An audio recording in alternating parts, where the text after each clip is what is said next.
चलिए आज मैग्नेटिज्म का दूसरा पार्ट देखते हैं। मैग्नेटिज्म का दूसरा पार्ट याद रखने से पहले इस चीज़ को एकदम रट लीजिए। कहीं पे भी जैसे लिखा रहे क्वेश्चन में क्रॉस फील्ड या फिर क्रॉस, तो समझ जाइएगा कि उसका मतलब क्या है 90 डिग्री।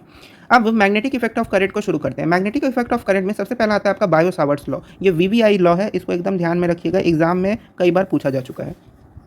बायो सावर्ट लॉ बोलता क्या है कि जैसे मेरे पास अगर कोई एक कंडक्टर है, मेरे पास क्या है, कोई एक कंडक्टर है जिसमें आई अमाउंट का करंट फ्लो हो रहा है और इस यहाँ पे मैग्नेटिक फील्ड कितना है, बी है।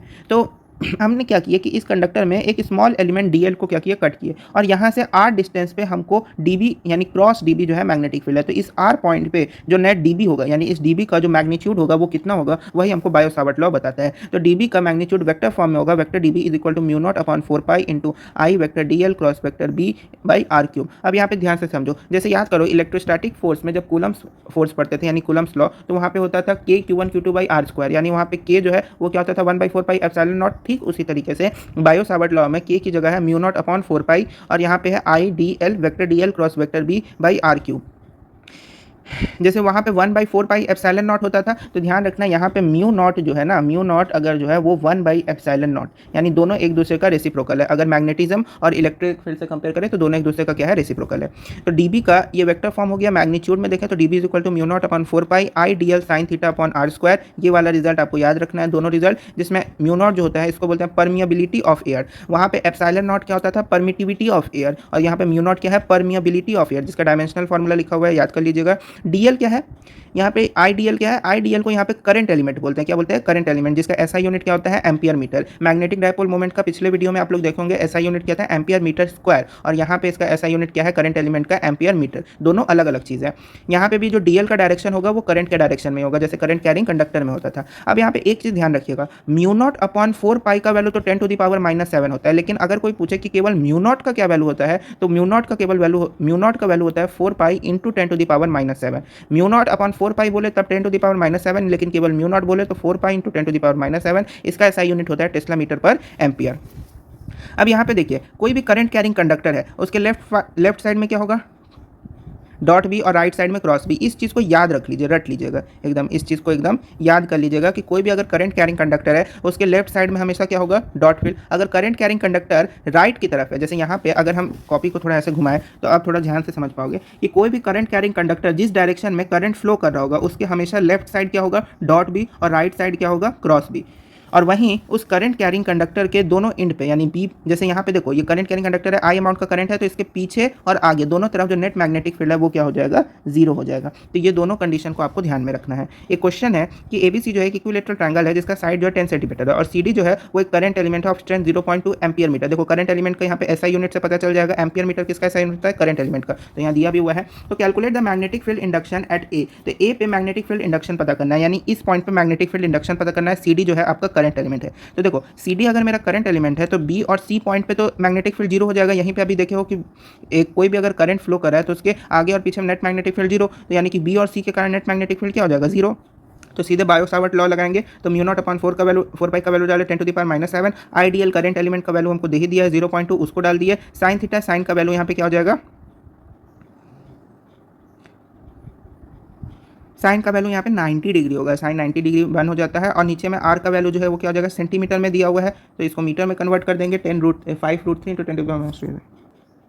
अब यहाँ पे समझिए, यहाँ पे ये सारे कैलकुलेशंस के जो मेन रिजल्ट जो बस बक्सा में बंद है, जो रिजल्ट आपको बॉक्स में क्लोज दिख रहा है, इस रिजल्ट्स को आपको एकदम ध्यान में रखना है। Calculation of magnetic field at the centre of current carrying circular loop, कोई भी करंट कैरिंग सर्कुलर लूप के सेंटर पे जो नेट मैग्नेटिक फील्ड होता है वो क्या होता है, mu not I by 2 R. जैसे ये करंट कैरिंग एक सर्कुलर लूप है, इसके इस पॉइंट पे, बी पॉइंट पे जो नेट मैग्नेटिक फील्ड होगा वो क्या हो जाएगा, mu not I by 2 R. आपको अगर डेरिवेशन जानना है, यहाँ पे डेरिवेशन किया हुआ है, वीडियो में आप लोग देख के समझ सकते हैं।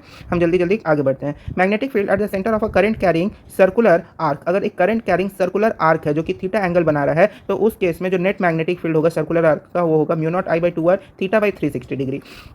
वही magnetic field at the centre of circle, ये वाला रिजल्ट आपको एकदम याद रखना चाहिए, एकदम इंपॉर्टेंट है। और जो रिजल्ट इंपॉर्टेंट होगा हम आगे जाके बताते जाएंगे। Magnetic field at the centre of circle for every regular polygon, अब ये टर्म बहुत ज़्यादा इंपॉर्टेंट है कि कोई भी रेगुलर पॉलीगॉन हो उसके सेंटर पे, चाहे सर्कल हो या कोई भी अदर रेगुलर पॉलीगॉन हो, पेंटागन हो, ऑक्टागन हो, हेक्सागन हो, उन सब के सेंटर पे जो मैग्नेटिक फील्ड होगा वो होगा जीरो। सेंटर पे मैग्नेटिक फील्ड जो है वो होगा जीरो। अब आगे देखते हैं, ये भी एक इंपॉर्टेंट है, इसको भी ध्यान रखिएगा। Calculation of magnetic field due to current carrying circular loop at a point on its axis, कोई भी एक करंट कैरिंग सर्कुलर लूप है, इसके किसी भी एक पॉइंट, जैसे इसका ये वाला क्या है, इसका एक्सिस है, इस करंट कैरिंग ये जो सर्कुलर लूप है इसका ये क्या है, एक्सिस है। तो इस एक्सिस पे किसी भी एक पॉइंट पे जो नेट मैग्नेटिक फील्ड होगा वो होगा एक्सियल पे mu not I R square by 2 times under root X square plus R square whole पे पावर 3/2, जहाँ पे एक्स जो है वो इस सर्कल जहाँ पे एक्स जो है वो इस सर्कुलर लूप का जो सेंटर है और उस पॉइंट के बीच का क्या होगा, डिस्टेंस होगा। समझ में बात आ गई। आर जो है उस सर्कुलर लूप का रेडियस होगा। अब जैसे यहाँ पे समझिए, ये भी एक इंपॉर्टेंट टर्म है, काफ़ी बार बोर्ड्स में यहाँ तक कि कंपटीशन में भी ये इस टाइप का क्वेश्चन पूछा गया है। बोल क्या रहा है कि जैसे मान लीजिए यहाँ पे कोई एक करंट कैरिंग कंडक्टर है, अब ये जो है आगे जाकर थोड़ा सा ऐसे सेमी सर्कल होकर फिर सीधा हो गया, या फिर ऐसे आके ये भी थोड़ा ऐसे होकर सीधा हो गया, या ऐसे होकर थोड़ा ऐसे होकर सीधा हो गया। तो इस केस में जो नेट मैग्नेटिक फील्ड है वो हमेशा याद रखिएगा आएगा म्यू नॉट I/4R। सीबीएसई में ये इंपॉर्टेंट है, सीबीएसई में हर साल कभी ना कभी इस टाइप का डाल देता है। तो नेट मैग्नेटिक फील्ड इस केस में याद रखना है कि म्यू नॉट I/4R है, जहाँ पे आर जो है इस दोनों के बीच का डिस्टेंस है, यानी सेंटर से इस सेमी सर्कल के बीच का डिस्टेंस यानी रेडियस। म्यू नॉट जानते ही हो, म्यू नॉट का वैल्यू 4 पाई इंटू 10⁻⁻⁷। इसके कारण यहाँ पे क्रॉस भी बन रहा है, इसके कारण यहाँ पे डॉट भी, इसके कारण यहाँ पे क्रॉस भी। If a current carrying circular coil having magnetic field B at its center and if the same coil is cut into n circular turns, then magnetic field at the center of new coil will be n square B। और अगर उस coil को n circular turns में cut किया जाता है, उस coil को n सर्कुलर कॉइल्स में कट किया जाता है, तो जो नया कॉयल होगा उस पर नेट मैग्नेटिक फील्ड कितना होगा, उसका n स्क्वायर बी। यानी कि जैसे मान लो कि यहाँ पे एक मेरा कॉयल है, इसके सेंटर पे मैग्नेटिक फील्ड कितना है, म्यू नॉट I/2R, अभी थोड़ी देर पहले देखे थे। तो इस पे अगर कट करके n सर्कुलर टर्न्स में कट किया जाता है तो जो नया कॉयल बनेगा वो कुछ ऐसा बनेगा। थोड़ा सा हम इसको डार्क करके दिखाएं कि n टर्न्स दिखे, यानी कि n नंबर ऑफ टर्न्स दिखे। तो जो नया मैग्नेटिक फील्ड होगा वो हो जाएगा n स्क्वायर बी। क्या हो जाएगा, n स्क्वायर बी। यानी पुराने वाले मैग्नेटिक फील्ड का जो टर्न्स है उसका स्क्वायर टाइम्स जो है नए वाले मैग्नेटिक फील्ड का सेंटर पे होगा। हम थोड़ा जल्दी जल्दी वीडियो में बता रहे हैं, हालांकि हमको पूरी तरीके से श्योर है कि आपको समझ में आ रहा होगा। बस आपको मैग्नेटिज्म में यही है कि आपको रिजल्ट ध्यान रखना होगा, और रिजल्ट ध्यान इस तरीके से हम रखवा रहे हैं ताकि आपको कंसेप्ट भी क्लियर होते जाए और रिजल्ट भी ध्यान होते जाए। और इसके साथ साथ जब आप वीडियो को एकदम ध्यान से लाइन बाय लाइन खुद से स्टडी करोगे तो उसमें आपको डेरिवेशन से जब देखोगे तो और अच्छे से चीज़ें क्लियर होती जाएंगी। चलिए अब जानते हैं calculation of magnetic field due to a current carrying straight wire of finite length at a perpendicular distance R from the conductor. अब यहाँ पे समझिए, यहाँ पे जैसे ये आपका एक फाइनाइट कंडक्टर है। फाइनाइट कंडक्टर मतलब कि ऐसा कंडक्टर जिसका लेंथ हमको पता है कि कुछ L लेंथ का ये मेरा कंडक्टर है। इसमें हमने एक छोटा सा एलिमेंट DL कट किया जिसमें I अमाउंट का, और इस कंडक्टर में I अमाउंट का करंट फ्लो कर रहा है। तो इसका करंट एलिमेंट क्या हो जाएगा, IDL। इसका करंट एलिमेंट क्या हो जाएगा, IDL। अब इसका जो ये करंट एलिमेंट है IDL, इसके सामने का जो ये एंगल है, करंट एलिमेंट के सामने का जो एंगल है ये θ2, ये मेरा क्या होगा, एक्सटीरियर एंगल। और करंट एलिमेंट के पीछे का जो ये एंगल है θ1, ये क्या हो जाएगा, मेरा इंटीरियर एंगल। बस इस फिगर में इतना ही चीज़ समझना था। बाकी यहाँ पे आपका डेरिवेशन लिखा हुआ है, इसको समझ सकते हैं आप लोग आराम से फिगर देख के। आपको बस हम फाइनल रिजल्ट बता रहे हैं कि आपको जो बॉक्स में बंद है रिजल्ट, बस आपको वही याद रखना है कि magnetic field due to a current carrying straight wire of finite length at a perpendicular distance R from the conductor. और ये जो आर है ये परपेंडिकुलर डिस्टेंस है, यानी कि इस कंडक्टर से इस परपेंडिकुलर डिस्टेंस यानी इस पी पॉइंट पे मैग्नेटिक फील्ड कितना होगा, तो होगा mu not I/4 pi R cos θ1 minus cos θ2। θ2 मेरा क्या है, एक्सटीरियर एंगल यानी करंट एलिमेंट के सामने का एंगल, और θ1 क्या है, इंटीरियर एंगल यानी कि करंट एलिमेंट के पीछे का एंगल। फाइनाइट लेंथ के लिए समझ गए। इनफाइनाइट लेंथ के लिए θ1 हो जाएगा 0 डिग्री और θ2 हो जाएगा 180 डिग्री। तो θ1 और θ2 का वैल्यू जब इसमें पुट करेंगे तो हमको फाइनल रिजल्ट मिल जाएगा B = mu not I/2 pi R. यानी कि इस देखो यहाँ पे अब ये जो मैग्नेटिक फील्ड है म्यू नॉट I/2 पाई, ये सारा का सारा क्या है, कांस्टेंट है। B जो है डिस्टेंस के इन्वर्सली प्रोपोर्शनल है, तो ग्राफ कैसा होगा, हाइपरबोलिक ग्राफ होगा। तो इनफाइनाइट लॉन्ग वायर के लिए मैग्नेटिक फील्ड क्या होगा और फाइनाइट लेंथ के लॉन्ग वायर के लिए मैग्नेटिक फील्ड क्या होगा, इस दोनों को आपको इसमें ध्यान रखना है बस। अब इसमें कुछ जनरल फिगर दिया हुआ है कि जैसे यहाँ पे एक इक्विलेटरल ट्रायंगल है, इसके सेंटर पे मैग्नेटिक फील्ड क्या होगा, किसी एक वर्टेक्स पे मैग्नेटिक फील्ड क्या होगा, फिर एक स्क्वायर दिया है, इसके सेंटर पे मैग्नेटिक फील्ड क्या होगा, इसके वर्टेक्स पे मैग्नेटिक फील्ड क्या होगा। तो इस दोनों वैल्यू को आप लोग याद रख सकते हैं, इसलिए यहाँ पे स्क्रीनशॉट लेना है तो ले लीजिए। अब जैसे इक्विलेटरल ट्रायंगल और स्क्वायर का देखे थे, सिमिलरली यहाँ पे रेक्टेंगल के सेंटर का मैग्नेटिक फील्ड क्या होगा, पेंटागन का, हेक्सागन का, इन सब का आपको वैल्यू याद रखना है, याद रख सकते हैं। अगला आपका force per unit length between two long parallel current carrying straight conductor separated at a distance R. ये इंपॉर्टेंट है, इसको नोट कर लीजिएगा बोर्ड के लिए और बिहार बोर्ड के लिए। यहाँ पे जैसे दो करंट कैरिंग कंडक्टर्स है, यहाँ पे क्या है, दो long parallel current carrying conductor है, एक में करंट है I1, दूसरे में करंट है I2। पहला जो कंडक्टर है उसको 1 से डिनोट किया, दूसरे को 2 से डिनोट किया। यहाँ पे कैसा फील्ड है, क्रॉस फील्ड है, यानी कि क्रॉस फील्ड मतलब क्या होता है, बाहर से अंदर की तरफ, यानी पेन का नोक कहाँ है, अंदर की तरफ। तो क्रॉस फील्ड मतलब मैग्नेटिक फील्ड बाहर से अंदर की तरफ होगा। तो इसमें भी यहाँ पे आपको डेरिवेशन दिया हुआ है। फाइनल रिजल्ट आपको ये रहा, इसको याद करना है कि यहाँ पे फाइनल रिजल्ट जो है वो फोर्स पर यूनिट लेंथ के फॉर्म में है। फाइनल रिजल्ट किसके फॉर्म में है, फोर्स पर यूनिट लेंथ, यानी म्यू नॉट I1 I2 का मैग्नीट्यूड, करंट का मैग्नीट्यूड बाई 2 पाई आर। इसका ऐसा यूनिट क्या हो जाएगा, न्यूटन मीटर। अब जैसे यहाँ पे भी आपको डायमेंशन पूछ सकता है, जैसे वेलोसिटी सेलेक्टर में पूछा था कि डायमेंशन क्या होगा, इलेक्ट्रिक फील्ड और मैग्नेटिक फील्ड का क्या होता है, रेशियो होता है। वेलोसिटी सेलेक्टर तो मीटर पर सेकंड उसका डायमेंशन हो गया। सिमिलरली यहाँ पे भी आपको डायमेंशन पूछेगा तो सीधे ध्यान रखना है कि फोर्स पर यूनिट लेंथ है, यानी कि न्यूटन है ऊपर और नीचे क्या है, मीटर, तो न्यूटन मीटर इसका डायमेंशन हो जाएगा। और अगर डायमेंशनल फॉर्मूला पूछा तो न्यूटन का KG metre per second square, नीचे मीटर है, कट कर लीजिएगा, आपको डायमेंशन पता चल जाएगा। If current in the two conductors are in same direction, अगर इन दोनों कंडक्टर्स में करंट जो है सेम डायरेक्शन में, जैसे यहाँ पे भी ऊपर की तरफ करंट है, इसमें भी और इसमें भी ऊपर की तरफ करंट है, then they will attract each other and if the currents are in opposite direction they will repel each other. मतलब बोल यहाँ ये रहा है कि ये जो दोनों कंडक्टर्स हैं, अगर इसमें करंट सेम डायरेक्शन में होगा तो उस केस में ये दोनों एक दूसरे को अट्रैक्ट करेंगे, और अपोजिट डायरेक्शन में होगा तो दोनों एक दूसरे को क्या करेंगे, रिपेल करेंगे। यानी करंट का डायरेक्शन अगर अपोजिट होगा तो दोनों कंडक्टर एक दूसरे को रिपेल करेगा, और अगर सेम डायरेक्शन में होगा तो दोनों कंडक्टर एक दूसरे को अट्रैक्ट करेगा।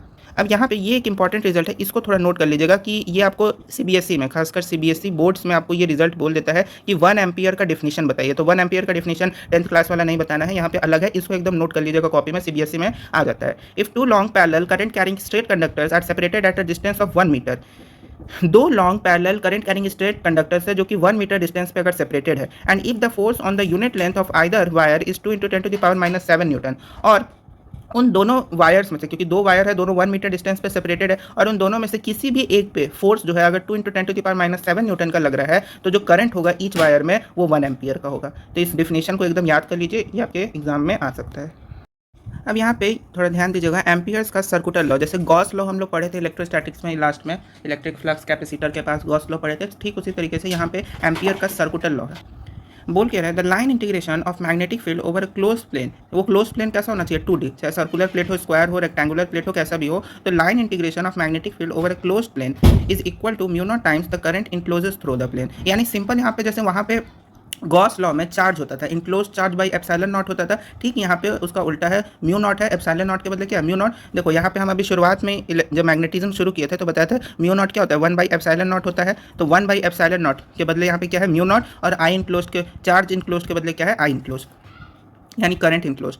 तो एम्पियर का सर्कुलर लॉ क्या बोलता है कि line integration of magnetic field over any close plane, कोई भी क्लोज प्लेन के, क्लोज प्लेन उसका कुछ ना कुछ एरिया होगा, लेंथ होगा, उसको यहाँ पे दिखाया है vector B dot vector D L is equal to mu not I enclose. यही वाला रिजल्ट आपको याद रखना है एम्पियर लॉ के लिए। ये आपका एक कोई कंडक्टर है, इसमें ये वाला जो आपको दिख रहा है, ये वाला रीजन, इसको हम लोग बोलेंगे एम्पियर लूप, इसको क्या बोलेंगे, एम्पियरिंग लूप। फॉर, देखो यहाँ पे लिखा भी हुआ है, for using Ampere law we assign the direction to a loop if the direction of loop is anti clockwise the current toward the viewer is positive and vice versa. देखो Ampere law का use करने के लिए हम लोग जो है loop का, ये जो लूप देख रहे हो, इस लूप का एक डायरेक्शन असाइन करते हैं। अगर इस लूप का डायरेक्शन एंटी क्लॉकवाइज है, जैसे यहाँ पे देखो इस लूप का डायरेक्शन असाइन किया हुआ है कैसे, एंटी क्लॉकवाइज। अगर लूप का डायरेक्शन एंटी क्लॉकवाइज है, जो करंट होगा, यानी आई जो होगा करंट, वो व्यूअर्स यानी कि हम लोग की तरफ होगा। एंटी क्लॉकवाइज है तो करंट कहाँ होगा, हम लोग की तरफ, और अगर क्लॉकवाइज है तो करंट कहाँ होगा, अंदर की तरफ। आप लोग जनरली जो है लूप का डायरेक्शन एंटी क्लॉकवाइज ही कंसीडर किया कीजिएगा। तो एंटी क्लॉकवाइज अगर कंसीडर करेंगे तो करंट जो होगा वो टुवार्ड्स द व्यूअर होगा और पॉजिटिव होगा, और वहीं अगर क्लॉकवाइज होगा तो व्यूअर से अपोजिट होगा। यानी कि अगर करंट का डायरेक्शन एंटी क्लॉकवाइज है तब वो पॉजिटिव है और हम लोग की तरफ करंट है, और वहीं अगर क्लॉकवाइज होगा तो हम लोग से अपोजिट डायरेक्शन में करंट होगा और निगेटिव होगा। अब यहाँ पे एक और चीज़ समझो, but when we have to calculate the magnetic field only through the loop both outside and enclosed current will be considered. लेकिन जब हमको मैग्नेटिक फील्ड केवल लूप के कारण, जैसे यहाँ पे तो मैग्नेटिक फील्ड हमको पता करना था कि अंदर में कितना होगा, इनक्लोजेस थ्रू द प्लेन, प्लेन के अंदर कितना मैग्नेटिक फील्ड होगा वो हमको पता करना था, तो इनक्लोज्ड करंट लिए थे। लेकिन अगर प्लेन के अंदर और बाहर दोनों जगह मैग्नेटिक फील्ड पता करना है कि क्या होगा, जैसे यहाँ पे देखो, यहाँ पे अगर इस प्लेन के अंदर हमको मैग्नेटिक फील्ड पता करना है तब तो केवल इसके अंदर का करंट लेंगे, लेकिन वहीं इस प्लेन के अंदर और बाहर दोनों तरफ का मैग्नेटिक फील्ड पता करना है तो प्लेन के बाहर जो करंट होगा वो भी लेंगे। अब जैसे यहाँ पे देखो, यहाँ पे भी ये भी एम्पियर्स का लॉ ही है, बस यहाँ पे ये अंदर और बाहर दोनों तरफ के मैग्नेटिक फील्ड को फाइंड करने के लिए, जैसे magnetic field into vector dl is equal to mu naught I1 I2 I4 minus I5, I1 I2 I4 और माइनस में I5। यहाँ पे क्रॉस भी क्यों नहीं हुआ, क्रॉस क्यों नहीं हुआ, क्योंकि हमेशा ध्यान रखना कि एम्पियर के सर्कुलर लूप में करंट जो है हम लोग क्या लिए हैं, एंटी क्लॉकवाइज, डायरेक्शन कैसा लिए हैं, एंटी क्लॉकवाइज। तो डायरेक्शन अगर एंटी क्लॉकवाइज है तो करंट जो है वो अंदर से कहाँ आएगा, बाहर की तरफ, यानी हम लोग की तरफ, तो क्या हो जाएगा, डॉट करंट जो है क्लॉकवाइज। अगर जैसे यहाँ पे ये जो लूप है, इस लूप का डायरेक्शन क्या लिए, एंटी क्लॉकवाइज, तो करंट जो है हम लोग की तरफ है। लेकिन अगर इस लूप का डायरेक्शन क्लॉकवाइज ले लें तो करंट जो है अंदर की तरफ होगा, तो उस कंडीशन में यहाँ पे क्रॉस आ जाएगा। तो यहाँ पे क्रॉस वाला साइन क्यों नहीं लिया, यहाँ पे I5 ये वाला, ये जो क्रॉस है ये क्यों नहीं लिया, क्योंकि यहाँ पे लूप का डायरेक्शन एंटी क्लॉकवाइज कंसिडर किया गया, ना कि clockwise. Application of ampere's law समझिए। Magnetic field due to long current carrying straight conductor at an outside point. किसी भी आउटसाइड पॉइंट पे मैग्नेटिक फील्ड क्या होगा, स्ट्रेट करंट कैरिंग कंडक्टर के कारण, तो ये होगा B is equal to mu naught I by 2πx। यहाँ पे देख सकते हो कि फिर से मैग्नेटिक फील्ड और डिस्टेंस दोनों एक दूसरे के इन्वर्सली प्रोपोर्शनल है, यानी कि ग्राफ कैसा होगा, हाइपरबोलिक। बाकी यहाँ पे ये आपका डेरिवेशन है, इसको जानना है तो जान जाइए, अच्छा रहेगा। एट ए इनसाइड पॉइंट, इनसाइड पॉइंट का मतलब कि distance x from the axis of the wire, x distance अंदर की तरफ, यानी कि जो वायर होगा उससे x डिस्टेंस अंदर की तरफ मैग्नेटिक फील्ड कहाँ होगा। इसके पहले वाले में अगर ध्यान से देखोगे तो आउटसाइड पॉइंट में x का वैल्यू r से बड़ा होगा और यहाँ पे x का वैल्यू r से छोटा है। यहाँ पे r क्या है, इस बड़े वाले सर्कल का रेडियस। तो इस केस में मैग्नेटिक फील्ड क्या हो जाएगा, mu naught I by 2πr x by R. यहाँ पे देखो मैग्नेटिक फील्ड और x जो है यानी डिस्टेंस और मैग्नेटिक फील्ड डायरेक्टली प्रोपोर्शनल है, जिसके कारण इसका ग्राफ कैसा होगा, एक स्ट्रेट लाइन होगा। और वहीं अगर एक्सियल पे पूछे तो एक्सियल पे r का वैल्यू क्या हो जाएगा, 0। तो उस कारण से ये पूरा एक्सियल पे मैग्नेटिक फील्ड क्या हो गया, 0। Graph of magnetic field versus distance for a current carrying straight conductor. Magnetic field और एक स्ट्रेट करंट कैरिंग कंडक्टर का ग्राफ देखिए। पहले यहाँ पे पहले ये देखो इनसाइड पॉइंट पे कैसा है, स्ट्रेट लाइन, फिर एक पॉइंट पे जाके क्या हो गया, मैक्सिमम। यानी जैसे यहाँ पे मैग्नेटिक फील्ड और डिस्टेंस का ग्राफ दिखा रहा है कि पहले अंदर में था, जब जैसे मैग्नेटिक फील्ड पहले अंदर का दिखा रहा है, अंदर में था तो स्ट्रेट लाइन ये वाला, फिर उसके बाद इसके सरफेस पे पहुंचा, कहाँ पे पहुंचा, सरफेस पे। तो सरफेस पे पहुंचा तो x जो है r के बराबर यानी कि रेडियस के बराबर हो गया। जो डिस्टेंस है जब सरफेस पे पहुंचेगा तो डिस्टेंस जो है वो रेडियस के बराबर, तो वही दिखा रहा है कि इस पॉइंट पे आके x जो है r के बराबर, फिर उसके बाद जो है घटने लगा। यहाँ पे भी देखे थे कि यहाँ पे b का वैल्यू x के साथ घट रहा था आउटसाइड पॉइंट पे, तो वही यहाँ पे घटने लगा। अब अगला आता है आपका सोलेनॉइड। ये एक इंपॉर्टेंट टर्म है, इसको ध्यान में रखिएगा। सोलेनॉइड को समझिए। Magnetic field outside the solenoid is 0। कोई सी भी सोलेनॉइड के आउटसाइड जो है मैग्नेटिक फील्ड 0 होता है और inside the solenoid magnetic field क्या होता है, कांस्टेंट। यहाँ पे एक सोलेनॉइड है जिसपे कि यहाँ पे टर्न्स को ऐसे ऐसे लपेट दिया गया है, जिसमें I अमाउंट का करंट फ्लो कर रहा है। ये कोई भी एक कोर है मैग्नेटिक मटेरियल का बना हुआ। यहाँ पे अब एक चीज़ को समझो, जैसे ये जो है आपका एक, यहाँ पे हालांकि सोलेनॉइड का जो मेन मैग्नेटिक फील्ड होगा वो होगा म्यू नॉट N I। यहाँ पे ध्यान रखना कि ये जो N है number of turns per unit length है, यानी कि हर एक यूनिट लेंथ में, यानी एक यूनिट लेंथ में, एक यूनिट में कितना नंबर ऑफ टर्न्स है वो मेरा n का वैल्यू बताता है। तो b is equal to mu naught NI।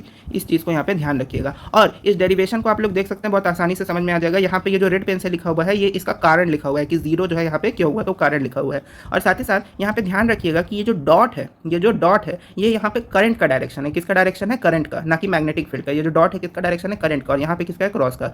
JEE mains में क्या किया था कि इसका जो डायरेक्शन है वो अपोजिट कर दिया था। जैसे बुक में आपके डॉट ऊपर दिया है, क्रॉस नीचे दिया है, तो जेई मेन में क्या किया था कि डॉट को नीचे कर दिया था, क्रॉस को ऊपर कर दिया था। तो यही सब छोटा छोटा चेंजेस जो है जेईई मेंस में करता रहता है, तो इसको ध्यान रखिएगा। बाकी आपका यहाँ पे डेरिवेशन है, फाइनल रिजल्ट ये है, इसको आपको याद रखना है।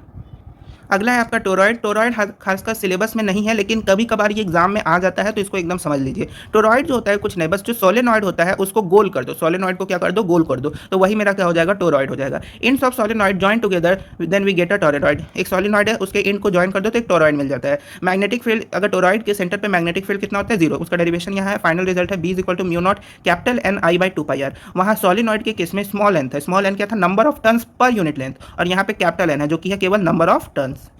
अब अगला देखते हैं करंट कैरिंग सर्कुलर लूप। कोई भी एक सर्कुलर लूप है करंट कैरिंग, यानी मैग्नेटिक डायपोल। हम पहले ही बताए थे कोई भी क्लोज्ड करंट कैरिंग लूप हो वो किसकी तरह एक्ट करता है, मैग्नेटिक डायपोल की तरह। तो उसके एक्सियल पे, यानी कि यहाँ ये जो देख रहे हो एक्सिस, इस एक्सिस पे नेट मैग्नेटिक फील्ड कितना होगा, तो वो होगा 2 mu not upon 4 pi mu upon x cube. Mu क्या है यहाँ पे, मैग्नेटिक डायपोल मोमेंट, याद करो। म्यू क्या है, मैग्नेटिक डायपोल मोमेंट, जो कि होता है current into area vector. Torque में बताए थे, तो ये वाला रिजल्ट भी आपको याद रखना है। बस जो बॉक्स में लिखा हुआ है वो आपको याद रखना है, बाकी डेरिवेशन ध्यान में रखना होगा। याद आपको क्या रखना है, जो बॉक्स में लिखा है, बाकी डेरिवेशन एक बार देख जाना है। जितना भी इंपॉर्टेंट डेरिवेशन होगा ना वो हम एक अलग वीडियो में सारे चैप्टर का इंक्लूड कर देंगे, जो आपके बोर्ड्स में पूछा जाता है। Magnetic dipole moment of revolving electron. कोई भी एक रिवॉल्विंग इलेक्ट्रॉन है, जैसे कि यहाँ पे देखो ये एक इलेक्ट्रॉन है, ये क्या कर रहा है, रिवॉल्व कर रहा है, यहाँ पे रिवॉल्व कर रहा है, तो इसका मैग्नेटिक डायपोल मोमेंट म्यू का वैल्यू क्या होगा, तो इसका म्यू का वैल्यू होगा E capital V R by 2। V क्या है, वेलोसिटी ऑफ इलेक्ट्रॉन, R क्या है, रेडियस, ये जो सर्कुलर पाथ है जिसपे ये रिवॉल्व कर रहा है उसका रेडियस, E जो है उस इलेक्ट्रॉन का चार्ज, और उसको 2 से डिवाइड कर दिए। यहाँ पे ये आपका पूरा डेरिवेशन दिया हुआ है, इसको समझ जाइएगा। आपको रिजल्ट ये वाला याद रखना है। यहाँ पे एक इंपॉर्टेंट टर्म आ जाता है गायरो मैग्नेटिक रेशियो। ये जो गायरो मैग्नेटिक रेशियो है ये फिक्स्ड है, ये जो गायरो मैग्नेटिक रेशियो है ये फिक्स्ड है, यानी कि इसका वैल्यू चेंज नहीं हो सकता, ये कांस्टेंट वैल्यू है। ये होता क्या है कि मैग्नेटिक डायपोल पर यूनिट लेंथ को ही गायरो मैग्नेटिक रेशियो बोलते हैं, मैग्नेटिक डायपोल पर यूनिट लेंथ को। जैसे मैग्नेटिक डायपोल मोमेंट क्या आया, EV/R बाई 2, तो E को लिखे यहाँ पे by 2m, mu by L यानी E बाई 2m, जिसका वैल्यू होता है 8.8 into 10 to the power 10 coulomb per kg। इस पूरे रिजल्ट को ही हम लोग गायरो मैग्नेटिक रेशियो बोलते हैं। अब बोर मैग्नेटन को थोड़ा समझिए। जब म्यू का वैल्यू मिनिमम हो जाता है, यानी मैग्नेटिक डायपोल मोमेंट का वैल्यू मिनिमम होता है 9.27 into 10⁻⁻27 ampere metre square EH/4πm, तो इस रिजल्ट को हम लोग बोर मैग्नेटन बोलते हैं। क्या बोलते हैं? Bore magneton. अब जानते हैं मूविंग कॉइल गैल्वेनोमीटर। इसका कंस्ट्रक्शन आप लोग जान रहे हैं। करंट इलेक्ट्रिसिटी में हम लोग पढ़े थे कि एक मैग्नेट होता है नॉर्थ और साउथ पोल का, जिसमें एक सर्कुलर डिस्क होता है बीच में, उसमें कॉइल लपेटा रहता है, एक निडल होता है, एक स्प्रिंग होता है जो कि कॉन्ट्रैक्ट एक्सपैंड करता है, तो निडल जो है इधर से उधर घूमता है। करंट सेंसिटिविटी और वोल्टेज सेंसिटिविटी, ये दो चीज़ इसमें जानना है। पहला करंट सेंसिटिविटी ऑफ गैल्वेनोमीटर, जिसको थीटा बाई आई से डिनोट करते हैं। ये क्या है? थीटा बाई आई। अब यहाँ पे ध्यान से समझो होता क्या है कि जब ये जो टर्न देख रहे हो, इस टर्न में अगर करंट होगा तो ये जो निडल है ये कुछ एंगुलर डिस्प्लेसमेंट से क्या होगा? डिफ्लेक्ट करेगा। तो उस एंगुलर डिस्प्लेसमेंट को हम लोग क्या बोलते हैं? थीटा। और अगर वो कुछ एंगुलर डिस्प्लेसमेंट से डिफ्लेक्ट करेगा तो ये जो डिफ्लेक्ट करेगा तो उसमें कुछ टॉर्क प्रोड्यूस होगा, टॉर्क जनरेट होगा, तो उसको बोल दिया डिफ्लेक्टिंग टॉर्क। और वो जो डिफ्लेक्टिंग टॉर्क है वो उस एंगुलर डिस्प्लेसमेंट यानी थीटा के क्या है? डायरेक्टली प्रोपोर्शनल है। अब उसके बाद से बस इसमें यहाँ तक ही हमको समझाना था, बाकी आगे आपका डेरिवेशन है, और वहाँ से डेरिवेशन करने के बाद जो फाइनल रिजल्ट है वो आपके सामने है कि जो करंट सेंसिटिविटी है यानी थीटा बाई आई वो होता है, वो किसके बराबर होता है? NAB/K के, जहाँ N क्या है? नंबर ऑफ टर्न्स, A क्या है? एरिया ऑफ कॉइल, यानी ये जो कॉइल देख रहे हो इस कॉइल का एरिया, B क्या है? K क्या है? एंगल ऑफ डिफ्लेक्शन, यानी ये जो थीटा है ये क्या है? एंगल ऑफ डिफ्लेक्शन है। बाकी K जो है वो आपका स्प्रिंग कांस्टेंट है और B क्या है? आपका मैग्नेटिक फील्ड है। उसके बाद है आपका वोल्टेज सेंसिटिविटी। वोल्टेज सेंसिटिविटी क्या होता है? गैल्वेनोमीटर को, जिसको थीटा बाई V से डिनोट करते हैं। वोल्टेज सेंसिटिविटी को ध्यान से समझो। अब यहाँ पे हम लोग ओम्स लॉ से इसको बहुत आसानी से समझ जाएंगे। जैसे ओम्स लॉ में हम लोग जाने थे कि V इज इक्वल टू क्या होता है? IR। तो यहाँ से अगर हमको I निकालना है तो वो क्या होगा? V इंटू 1/R होगा कि नहीं होगा? I क्या हो जाएगा? V इंटू 1/R हो जाएगा। अब यहाँ पे बस सेम चीज़ समझ जाओ। जैसे वोल्टेज जो है I जो है V/R होता है, यानी कि करंट सेंसिटिविटी में देखो, करंट सेंसिटिविटी और R का रिलेशन देखो, दोनों इन्वर्सली है। करंट अगर बढ़ेगा तो रेसिस्टेंस घटेगा, रेसिस्टेंस बढ़ेगा तो करंट घटेगा। वही चीज़ है कि बस जो करंट सेंसिटिविटी का वैल्यू आया है उसमें रेसिस्टेंस से क्या कर दे? डिवाइड कर दे। यहाँ पे ये करंट सेंसिटिविटी का वैल्यू है NAB/K, इसमें रेसिस्टेंस से डिवाइड कर देंगे तो वो हमको वोल्टेज सेंसिटिविटी बता देगा मूविंग कॉइल गैल्वेनोमीटर का। अब यहाँ पे ये एक और इंपॉर्टेंट क्वेश्चन आ जाता है आपके बोर्ड्स के लिए, आपके बिहार बोर्ड हो, CBSE हो या कोई भी एग्जाम हो, उसमें ये क्वेश्चन बहुत बार आ चुका है कि why the construction of an ammeter and voltmeter different. तो इसका सिंपल आंसर होगा if we double the current. यानी इस क्वेश्चन को एकदम रट जाइएगा क्योंकि ये क्वेश्चन 100% गारंटी रहता है कि आना ही है। तो कंस्ट्रक्शन यानी एमीटर और वोल्ट मीटर का कंस्ट्रक्शन अलग अलग क्यों होता है तो उसको समझिए। If we double the current sensitivity by doubling the number of turns, voltage sensitivity remain same. यानी कि अगर हम करंट सेंसिटिविटी में जो नंबर ऑफ टर्न्स है उसको डबल करते हैं। करंट सेंसिटिविटी में, जैसे करंट सेंसिटिविटी में नंबर ऑफ टर्न्स को क्या किया? डबल कर दिया। तो नंबर ऑफ टर्न्स अगर डबल हो जाएगा तो रेसिस्टेंस उसी रेशियो में घटने लगेगा, यानी वोल्टेज जो होगा उस पर कोई चेंज नहीं है। If we double the current sensitivity by doubling the number of turns, अगर करंट सेंसिटिविटी को, करंट सेंसिटिविटी क्या होता है? Theta by I is equal to NAB/K। तो N जो है यानी नंबर ऑफ टर्न्स को अगर डबल कर देते हैं तो वोल्टेज सेंसिटिविटी में कोई चेंज नहीं आएगा। क्यों नहीं चेंज आएगा? क्योंकि रेसिस्टेंस जो होगा वो भी सेम अमाउंट से इंक्रीज करेगा। यानी कि देखो होता क्या है कि जैसे जब करंट का वैल्यू डबल करे, करंट सेंसिटिविटी का वैल्यू डबल कर रहे हैं तो रेसिस्टेंस को उसी रेशियो में क्या करना होगा? घटाना होगा, जिसके कारण वोल्टेज सेंसिटिविटी पे कोई असर नहीं आता है और वो हमेशा के लिए सेम हो जाता है। तो वही वाला चीज़ यहाँ पे लिखा है। मतलब इस आंसर को एकदम रट जाइएगा, जैसे ही ये क्वेश्चन आए सीधा सीधा ये आंसर को छाप देना है।